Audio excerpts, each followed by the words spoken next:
You thought she was gone. Maybe she moved to another city. Maybe she's buried.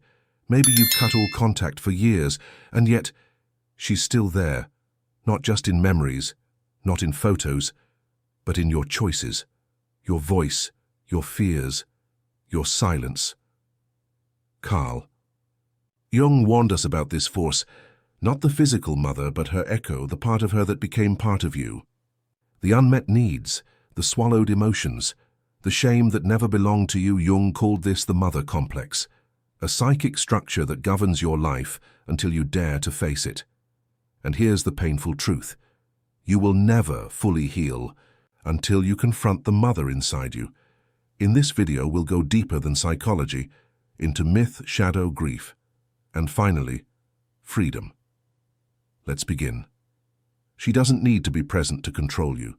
She doesn't even need to be alive. Because the mother, as Jung revealed, is not just a person. She is an imprint on the psyche, a force older than memory, deeper than reason.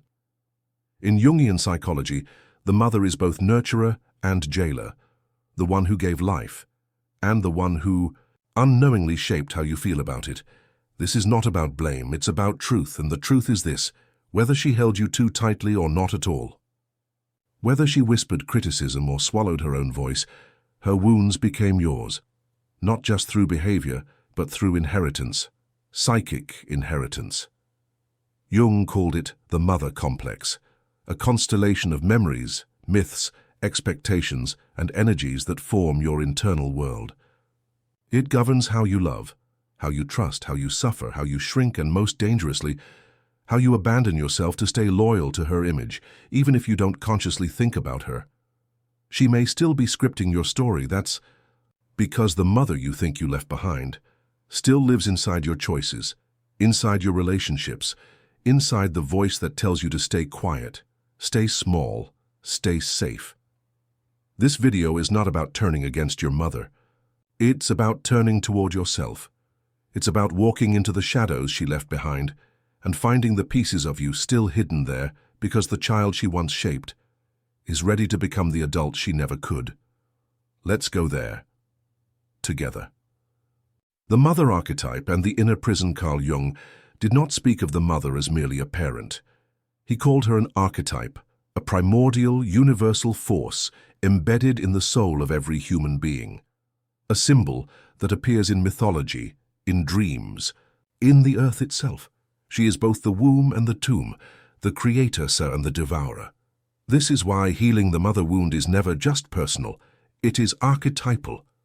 It is the unbinding of generations of sorrow, silence, and shame, passed down like psychic DNA, from mother to child, unconsciously, relentlessly.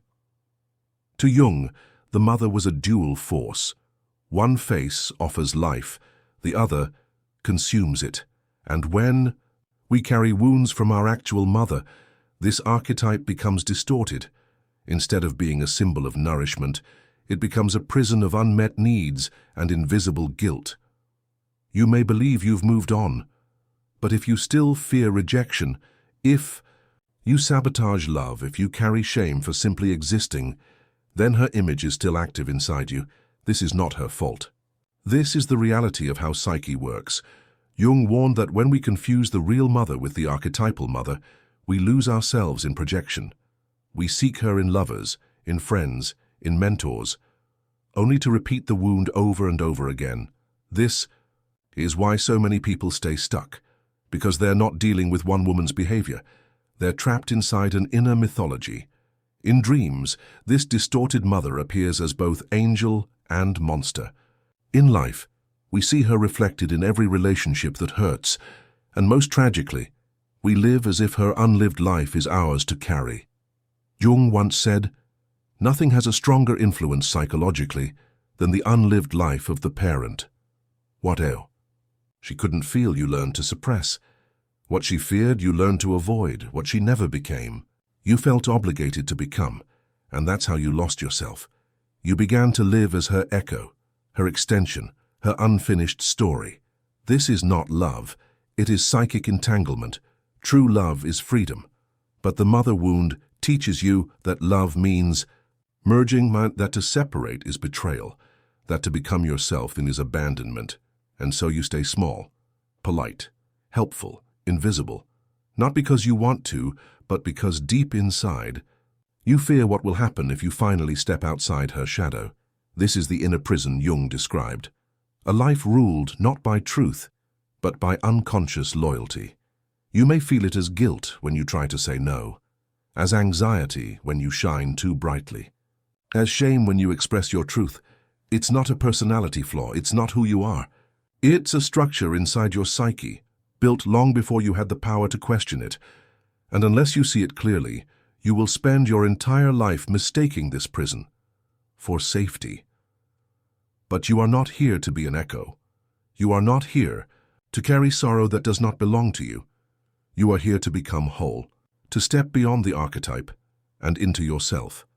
And that journey begins with one act of courage, facing the mother image within. If this truth stirred something inside you, if part of you feels seen for the very first time, I invite you to continue this journey with us. This channel is a sacred space for those reclaiming their inner voice. And in the pinned comment below, you'll find a special guide, a powerful resource I created for you, to begin healing the invisible mother wound that still shapes your life. It's not just a gift, it's a map back to yourself.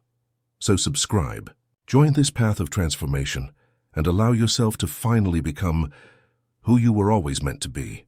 The shadow mother and the voice in your head, you were told she loved you, and maybe she did. But love doesn't always feel like safety, especially when it comes wrapped in silence, shame, or control. In Jungian psychology, the shadow mother is the hidden face of the maternal archetype. She is not the mother who nurtures, she is the one who consumes. She shows up in myths as the dragon who guards the treasure, as the goddess who devours her children, as the force that says you are mine or you are nothing. And tragically, this energy is often wrapped in soft language. I only want what's best for you. Why are you being so difficult? I gave up everything for you. But underneath those words is a quiet hunger, a need for control, a fear of losing relevance. And when we grow up with this kind of love that demands your obedience, that punishes autonomy, that floods you with guilt for wanting something different, you learn a dangerous lie, that being yourself means hurting her, so you split. You suppress your fire, you dim your voice, you wear the mask of the good child, even when your soul is screaming beneath it. The shadow mother is not always visible in the outer world. She lives most powerfully in the inner world. She becomes a voice, a presence, a script, the one that speaks before you do. That second guesses your every move, that tells you you're too much, too selfish, not enough. This voice doesn't yell. It whispers. It disguises itself as reason, morality, humility. But it's none of those things. It is fear, wearing your mother's tone, and worst of all, it feels familiar, which makes it feel true. You hear it when you try to set a boundary. How could you do this? You hear it when you shine. Who do you think you are? You hear it when you fall in love. Don't trust this. You'll regret it. This is not your intuition. This is the shadow mother, internalized. Jung warned that when this inner figure is not made conscious, we don't just suffer. We repeat. We seek her in lovers, attracted to those who control, criticize, or manipulate us, because some part of us believes that is what love feels like. We chase her approval in success, overworking, overgiving, over-explaining, desperate.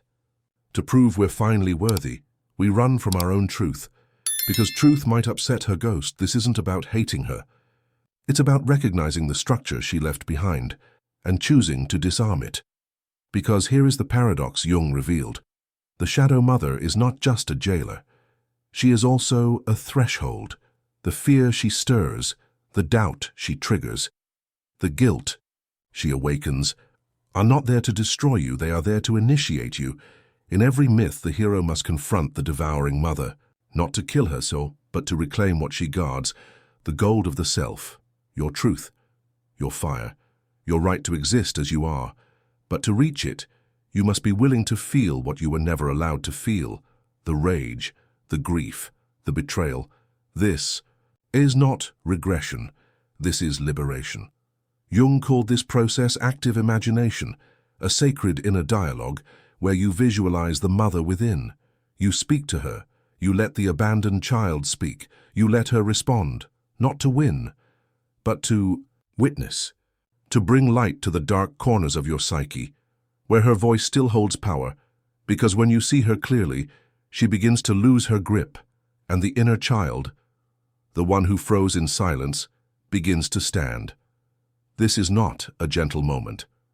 It is a psychological death, the death of the obedient child, the birth of the sovereign adult. Jung warned, this phase may feel like collapse, depression, emptiness, even terror, but it is sacred. It means you're no longer orbiting her shadow.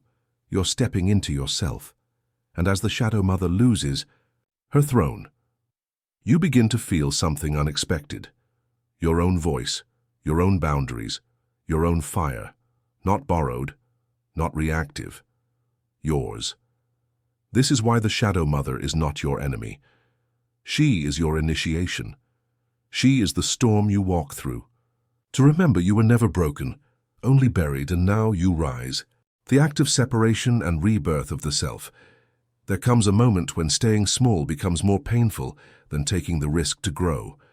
A moment when the silence becomes deafening, when the patterns repeat one too many times, when the weight of who you're not feels heavier than the fear of becoming who you are.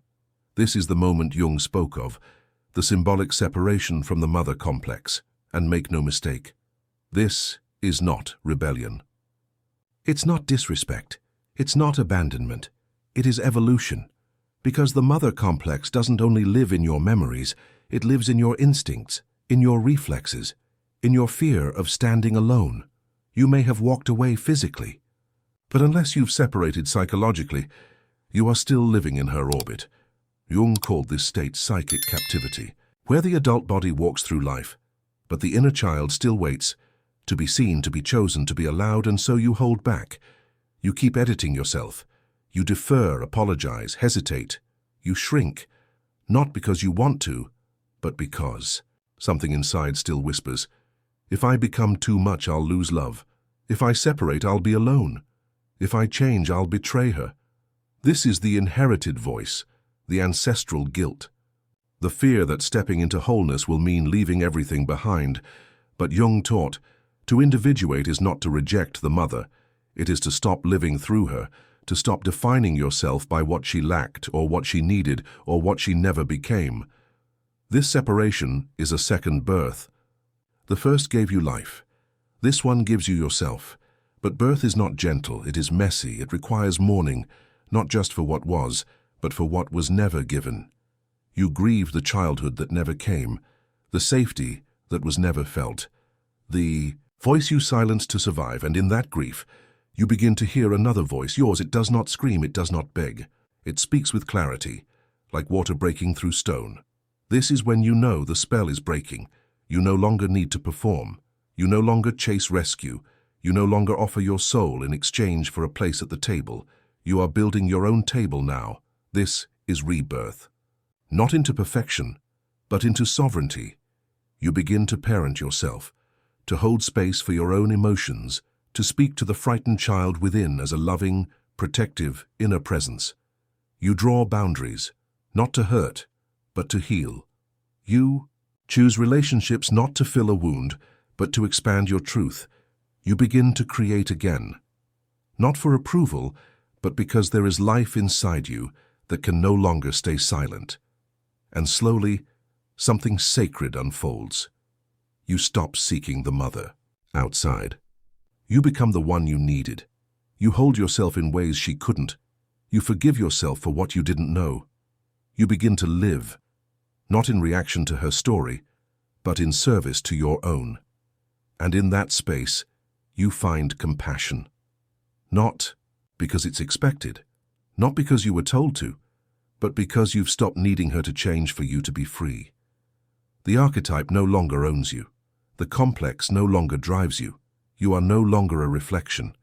You are a source. This is the final liberation, to stop waiting for love and start living as love. You are not your mother's reflection. You are not the echo of her pain. You are not the carrier of what she could not heal. You are something ancient, something sovereign, something that has waited lifetimes to remember itself. The healing of the mother wound is not the end of the story. It is the place where your story finally begins. You are not here to keep the peace at the cost of your soul. You are not here to shrink into survival. You are here to rise, not against her but beyond her, to look back with open eyes and say, I see what shaped me, but it will not define me. This is not about blame, it's about truth, and truth is what sets the soul free. You were never meant to stay trapped in roles you didn't choose, in patterns you didn't start, in silence you didn't deserve. You are allowed to leave the role of the child. You are allowed to speak what was once unspeakable. You are allowed to shine in ways that make the old system tremble. Because when you break this chain, you don't just heal your life, you heal the lives that come after. This is not just personal healing. This is ancestral liberation, the kind of liberation that echoes backward and forward through time, reclaiming not just your future, but your birthright.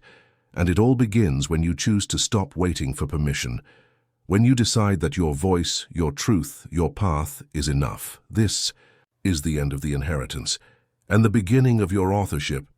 You are no longer a child in someone else's myth. You are the storyteller now.